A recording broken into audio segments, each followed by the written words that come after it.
ကျွန်တော်အရေးကြီးသတင်းလေးတစ်ခုတော့ပြောပြရှိပါတယ်နော်ဒါကတော့ကျွန်တော် speak out လုပ်ဖို့ကိစ္စတွေပြောမှာဖြစ်ပါတယ်ကျွန်တော်အခုစကားဆာဟာရုရှားနိပညာနဲ့ satellite ကနေကြည့်တဲ့နိပညာကိုနေပြည်တော်မှာရုံးထိုင်နေတာဖြစ်ပါတယ်ရုံးမာတဲ့လုပ်ငန်းစဉ်တစ်ခုရုံးမာတဲ့လုပ်ငန်းစဉ်တစ်ခုကိုလုပ်နေပြီအဲ့တော့ရုရှားပညာရှင်တွေပူးပေါင်းပြီးတော့နေပြည်တော်မှာစိတ်ယုံအနားမှာပဲရုံးထိုင်ပြီးတော့ပြစ်မှတ်တွေကိုရှာတဲ့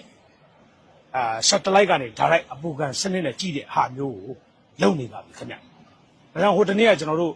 9ရက်နေ့ကcalling window မှာကျဲသွားတဲ့ဟာဆိုရင်လေလူစုလူဝေးလုတ်တဲ့နေရာတွေကိုအပူခံကရိယာနဲ့ရှာပြီးတော့ဒီကောင်ကဘုံ12လုံးတောင်ကျဲတာပေါင်900ဘုံ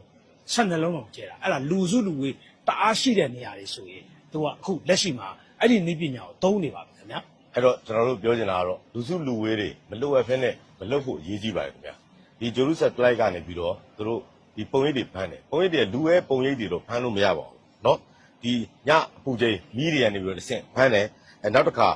ဒီမီးကိုတွေကနေဖမ်းတယ်နောက်ညဉ့်ညမ်းတဲ့လေထုတွေကတစ်ဆင့်သူတို့ဖမ်းယူပြီးတော့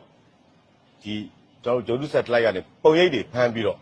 လူတို့ကိုဒုက္ခပေးဖို့အတွက်ကိုသူတို့အားလုံးနေပြီးတော့မှရုံးထိုင်ပြီးတော့လုပ်နေပါပြီဒါခိုင်လုံးတဲ့သတင်းတစ်ခုပါဒါကြောင့်တော်လန်ပြည်သူများနဲ့တော်လန်ရေးတပ်ဖွဲ့များအနေနဲ့မလိုအပ်တဲ့အခါမှာလူစုလူဝေးများမလုပ်ဖို့အတွက်ကိုအရေးကြီးပါတယ်ကျွန်တော်တို့ဒါလေးကို speak out လုပ်ခြင်းအဖြစ်ပြောကြားပေးခြင်းဖြစ်ပါတယ်အရန်အရေးကြီးတဲ့အရာမို့လို့ပါခင်ဗျာသူဂရုစိုက်ကြပါလို့ဒီနေ့ကနေတော်လန်ပြည်သူများတော်လန်ရေးတပ်ဖွဲ့များကိုပြောချင်ပါတယ်